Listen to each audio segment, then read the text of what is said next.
مامي ولا بابي؟ مامي. سؤال رزي الرزالة. ايه اسهل لك، انجلش، عربيك؟ الاثنين اللي انتي مرتاحة فيه قولي. ماشي.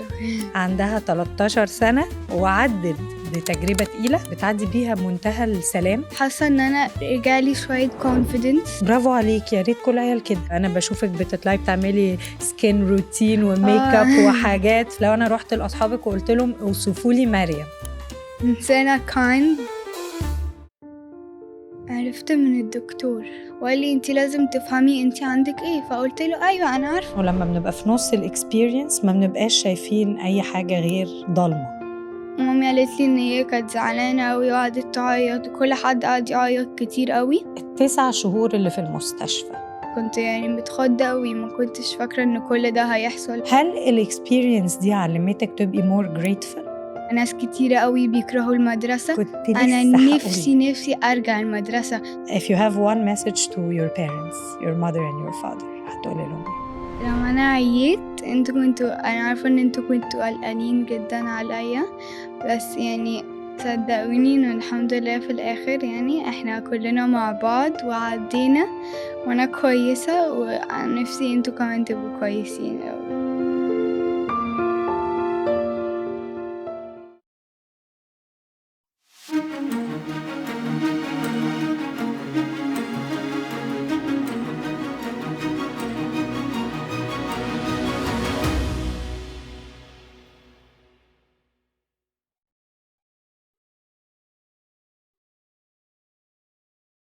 ازيكم؟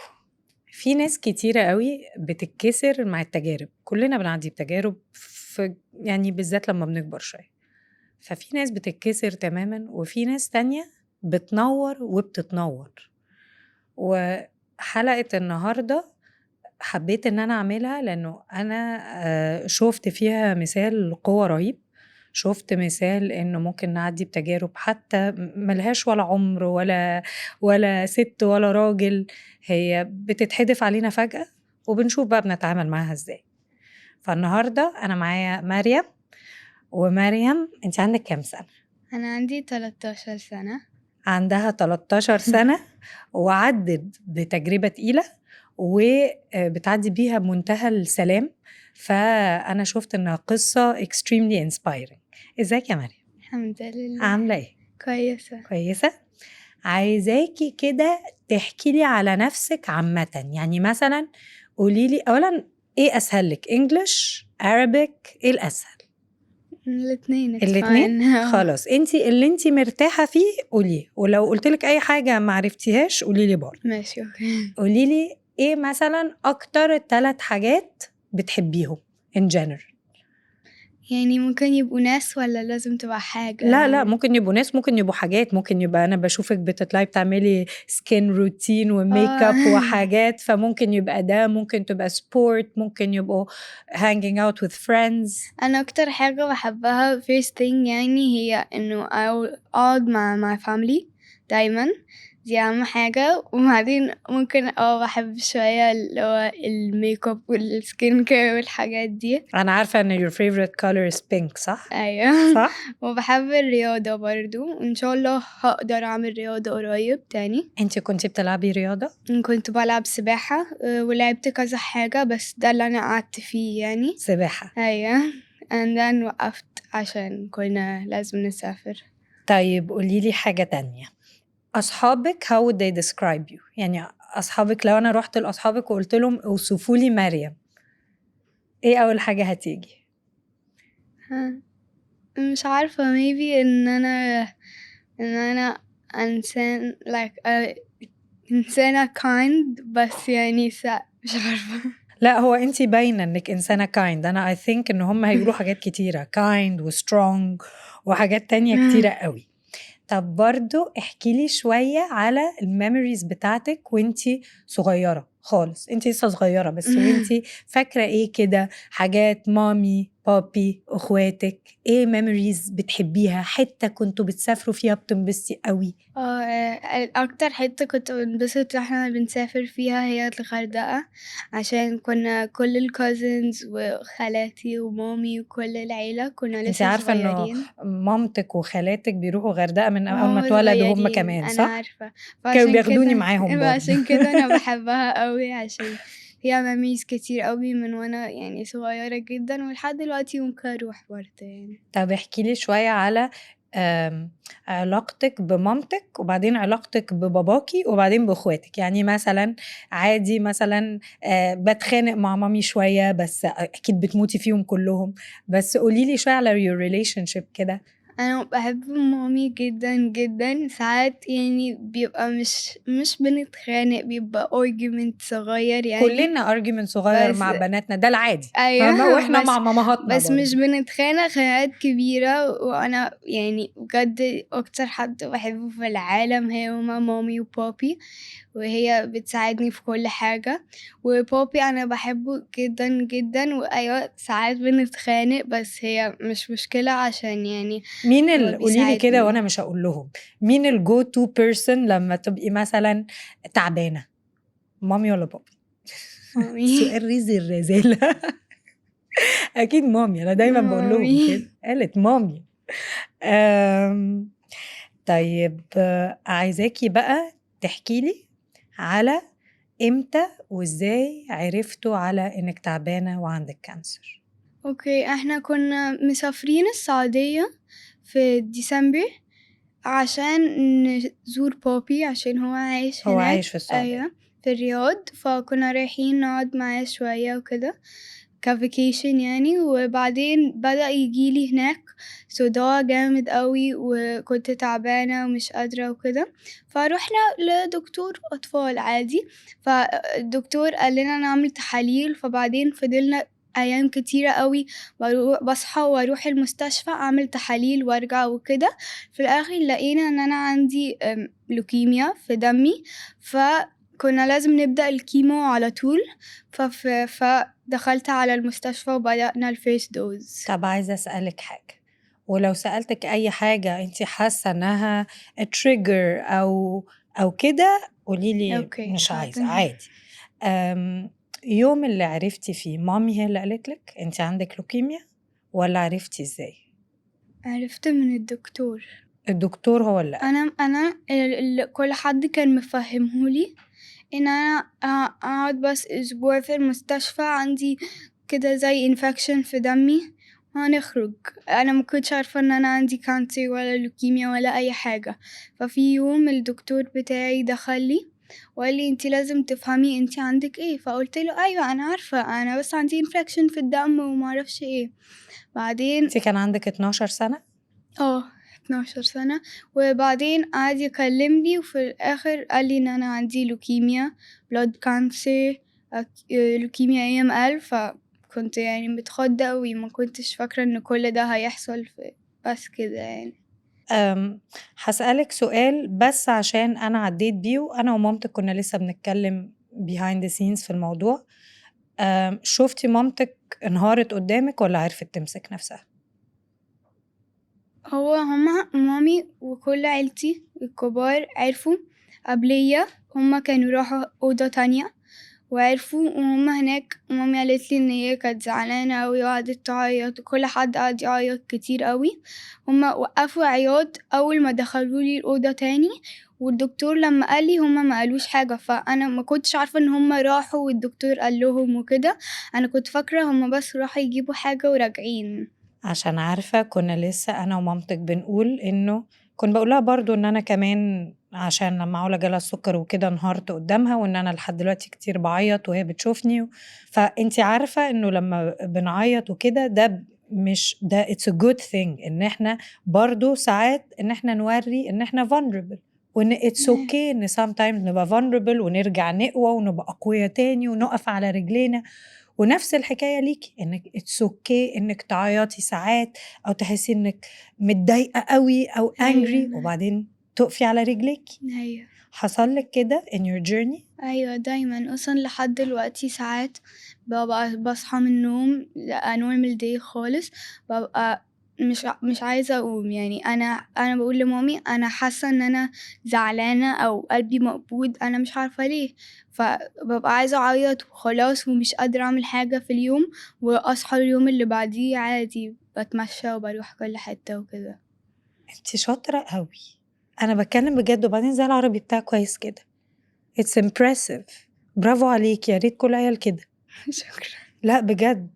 طيب هاسألِك حاجة، الأيام اللي بتصحي حاسة إن أنتِ آمم، زي ما قُلتِ قلبي مقبوض وزعلانة وعايزة أعيّط، إيه اللي بيخلّيكِ تقوي؟ What makes you strong? What keeps you strong؟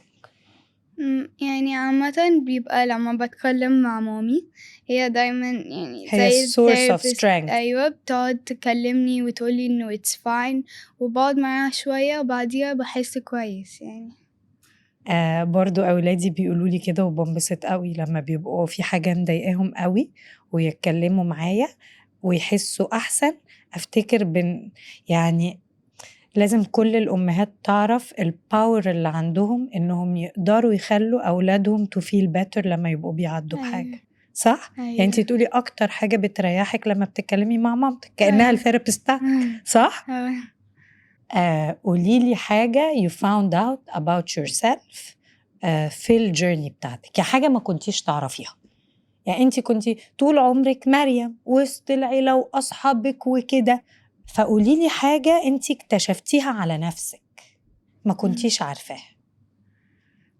يعني هي مش حاجة أنا اكتشفتها، بس هو أنا زمان أنا يعني زمان ما كنتش ب ب يعني كنت شوية هادية؟ shy وquiet وحاجات كده.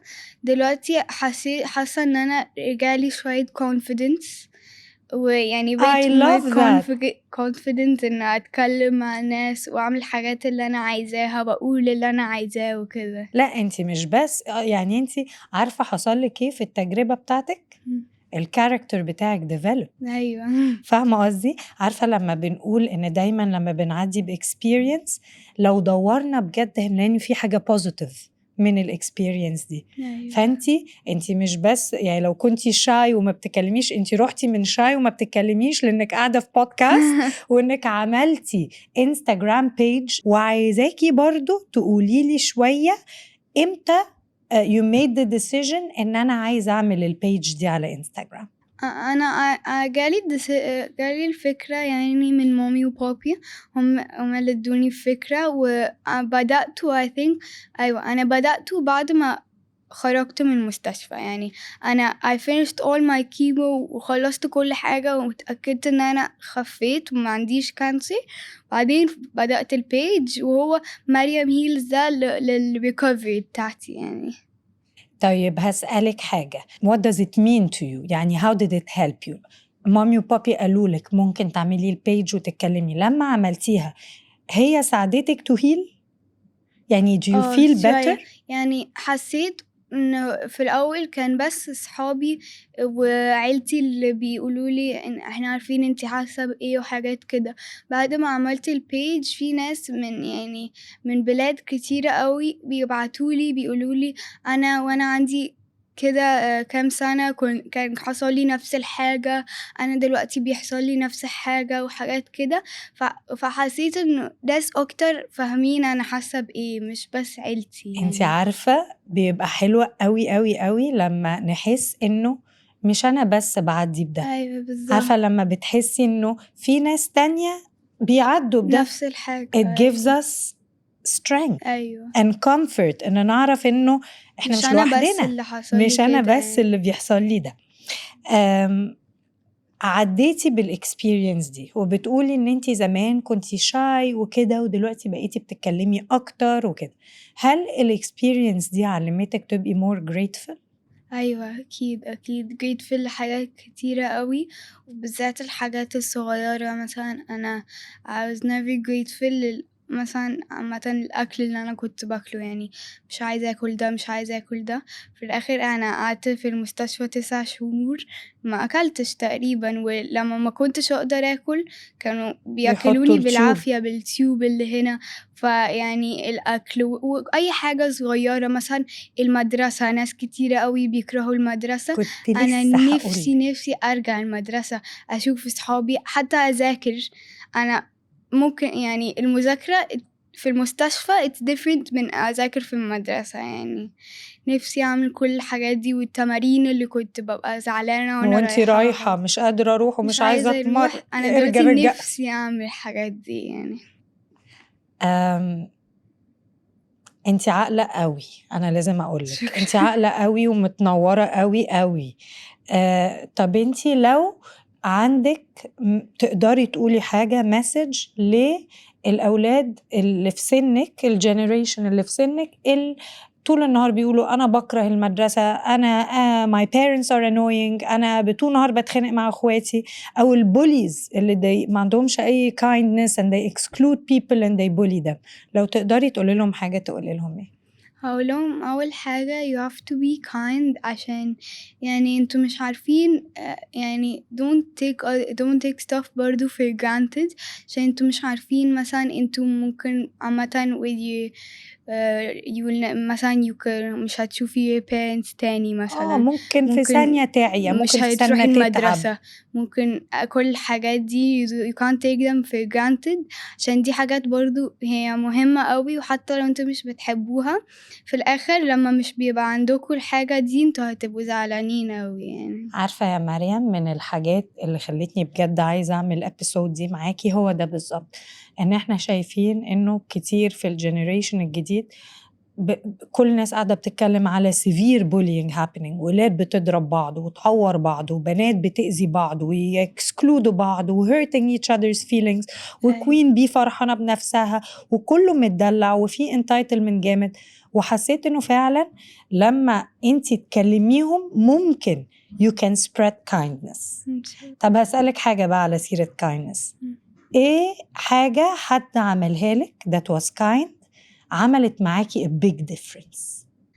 في هدية جات لي كانت يعني واحدة من أحلى الهدايا اللي جات لي في حياتي، هي مش غالية ولا أي حاجة، بس هُم they painted في me كتاب وهو اسمه I'm still مريم، وبعدين كل page بيورّي قصتي وبيورّي كل اللي أنا عدّيت بيه، it was the best present ever يعني، ويعني بجد ادّوني الكتاب ده أنا كنت مبسوطة جدًا.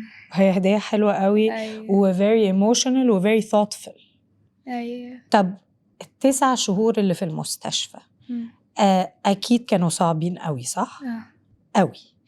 إيه حاجات كانت فاكرة في أوقات كنتِ you'd have a good moment أو حاجة that could make you laugh، والّا كانوا ال9 شهور كل يوم صعبين؟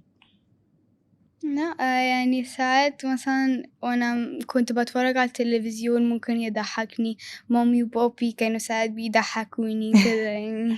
طَب أختِك الصغيرة؟ هُم ما كانوش موجودين، هُم كانوا هنا في مصر عشان المدرسة. بس أنا شُفت على إنستجرام أختِك الصغيرة هي اللي ادّتِك blood. أيوه، ما هي جات لي في الآخر قعدت like 3 days أو حاجة، ادّتني دم ورجعت. which is حلو أوي أيوه. صح، إن أيوه. الأخوات يعملوا كده لبعض صح؟ أيوه أكيد.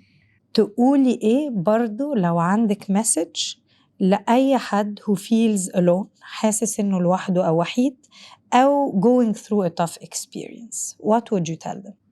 هاقول له إنه لو أي حد تعبان هاقول له إنه دلوقتي وأنت تعبان إحنا كلنا عارفين اللي إحنا بنحسه، كل حد بيقول لنا إن شاء الله هتبقوا كويسين، هتبقوا كويسين قريب وحاجات كده، بس أنتم بتحسوا إن هو لأ خلاص الدنيا وقفت أنا مش هاعدي وكده، بس لازم تعرفوا إن أنتم هتعدّوا you're going to pass في الآخر، وبعد ما تخلّصوا كل ده هترجعوا ورا وتشوفوا قد إيه يعني كنتم ممكن تبقوا مبسوطين في الوقت ده بدل ما تقعدوا تقولوا لأ أنا مش هاكمّل، في الآخر كمّلتوا يعني.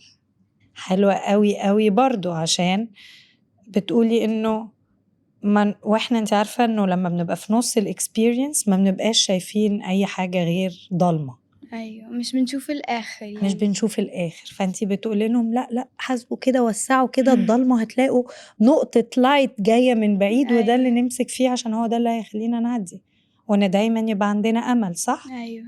نفسك تعملي ايه لما تكبري؟ نفسك تبقي ايه؟ أبقى إيه يعني؟ أشتغل إيه؟ مم.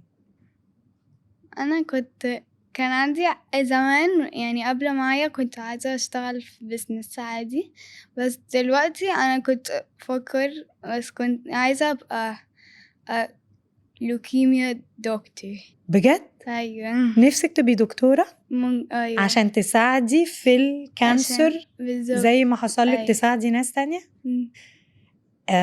معرفش انتي مجمعة ده ولا لأ، بس انتي بتقولي حاجات الناس كلها تتعلم منها حاجات كتيرة قوي. انه برضو ساعات لما بنعدي في experience احنا بنبقى ملهيين كده بالدنيا، فاهمة، taking everything for granted، وعايزة اخرج والبس واتفسح واعمل واروح سيفورا وبعدين لما نعدي بحاجة نبتدي نفكر هو انا بجد انا ليه هنا في الدنيا، وتكتشفي انك هنا عشان تساعدي. وده أيوة بالظبط اللي انتي قلتي انا طول عمري كنت عايزة ابقى في بيزنس، دلوقتي انا عايزة اساعد عشان انا عديت باكسبيرينس أيوة which is a testimony to your kindness. احنا لازم نغير الاسم بتاع البيج من healing مريم ل healing kind مريم او healing the kindest مريم. في حاجة كده لازم تتحط. طب تاني، if you have one message to your parents, your mother and your father، هتقولي لهم ايه؟ لما لما أنا عييت أنا عارفة إن انتوا كنتوا قلقانين جدا عليا، بس يعني صدقوني إنه الحمد لله في الآخر يعني احنا كلنا مع بعض وعدينا، وأنا كويسة، ونفسي انتوا كمان تبقوا كويسين أوي. هيبقوا كويسين طول ما هم شايفينك كويسة، انت عارفة ده صح؟ وتاني بقولك، حتى لو شفتيهم بيعيطوا، حتى مامي اللي بتعيط على الجنب واحنا بنصور، ده كل ده ولا هو ضعف ولا هو عشان هي مش كويسة، كل ده عشان هي proud وعشان بتحبك وعشان فرحانة بيكي. أصل هي حاجة تفرح، عارفة، انتي وريتي كمية strength و resilience، قوة وثبات في اللي انتي عديتي بيه غير طبيعية. برافو عليكي قوي. وانا براود اكتر انك لما قلتي انا كنت بتكسف قوي وشاي وكده، وشايفاكي دلوقتي handling a conversation. لا يعني مش اي conversation يعني قاعدة في بودكاست عارفة ان في كام مليون بني ادم هيشوفك، واتكلمتي حلوة قوي، واتكلمتي بكونفيدنس قوي قوي قوي. برافو عليكي بجد. طيب لو عندك مسج تقوليها لمريم من كام شهر اللي كانت قاعدة في المستشفى، دلوقتي انتي عديتي الموضوع وبقيتي أحسن، تقولي لها أنا هقول لها إن هو أنا دايما في الوقت ده كنت أفكر إنه خلاص يعني أنا قاعدة هنا باقي حياتي. أقول لها إنه شوفتي في الآخر احنا طلعنا وبقينا كويسين، ومش كل حاجة هتقف، لازم يعني تبقي عندك ثقة في ربنا وهو هيطلعك من كل حاجة. برافو. يعني في الآخر برضو رجعنا دايما بنرجع لربنا بالذات في الحاجات الصعبة، وإنه مهما نعدي بإكسبيرينس نبقى عارفين إن ربنا أكيد بيعمل ده لمصلحتي. experience صعبة، experience حلوة، experience وحشة، كلها دايما للخير. أيوة. طيب عندك أي حاجة تانية عايزة تقوليها؟ لا. مريومة، أنا مبسوطة قوي قوي قوي بيكي النهاردة. بجد عارفة أنه أنا نفسي بتعلم لما أشوف واحدة بنت عندها 13 سنة دخلت كده في experience وعدت بيها وقاعدة بتوقف روحها على رجليها، ومش experience سهلة خالص، وطالعة منها stronger، أقوى من الأول، عندها ثقة في نفسها أكتر من الأول، زي ما انتي قلتي بتتكلم في كل حاجة أكتر من الأول. يبقى أقولك حاجة واحدة بس، برافو عليكي، بس برافو كمان قوي قوي على مامي وبابي عشان عرفوا يربوكي كويس قوي. يا رب you always spread kindness and I hope إنه healing مريم تبقى page كل الناس تدخل عليها عشان تتفرج أما حد بيعدي بحاجة وبيعملها gracefully كده إزاي، ونتعلم حاجة. يا رب كل الجنريشن بتاعتك تتفرج على ده وتشوف إن الدنيا مش بس إن إحنا نتخانق أو نزعل حد أو نشتري حاجة أو إني أبقى queen bee أو إني أبقى popular، كأن الحاجات دي هي المهمة، لأن مش الحاجات دي المهمة خالص خالص خالص في الدنيا. ويا رب that you always set an example للجنريشن دي كلها. مبسوطة قوي إنك جيتي، وهنشوفكم المرة الجاية. يا رب كده تكونوا اتعلمتوا زي ما أنا اتعلمت.